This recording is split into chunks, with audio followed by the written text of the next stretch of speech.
ঝরঝরে সুগন্ধি আর রঙিন সবজিতে ভরা এক বাটি সবজি পোলাও, যেটা দেখলেই খেতে মন চাইবে আর খেলে বারবার বানাতে ইচ্ছা করবে।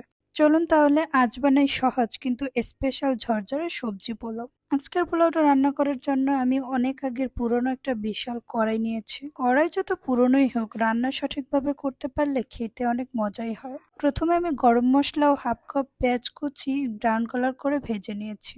ছোট ছোট করে কেটে নেওয়া দুটো নতুন আলু পেঁয়াজের সাথে ভেজে নিয়েছি। দেন ভেজে নিব চালটা একটু মিডিয়াম ফ্লেমে সময় নিয়ে ভাজতে হবে। চাল ভাজার উপরে ডিপেন্ড করবে পোলাও ঝরঝরে হবে নাকি মাখা মাখা। চালটা যখন মোটামুটি ভাজা হয়ে আসবে, এ পর্যায়ে আমি দিয়ে দিব গাজর কুচি আর দিয়ে দিব মটরশুঁটি। আরো 2 মিনিটের মতো ভেজে নিয়ে দিয়ে দিব 1 কাপ পরিমাণ দুধ ও 3 কাপ পরিমাণ পানি। আমি যেহেতু এখানে 2 কাপ পরিমাণ চাল ইউজ করেছি, তাই এখানে দুধ সহ আমি 4 কাপ পরিমাণ পানি ইউজ করেছি। স্বাদ অনুযায়ী লবণ ও আলু বখরা দিয়ে রান্না করে নিব।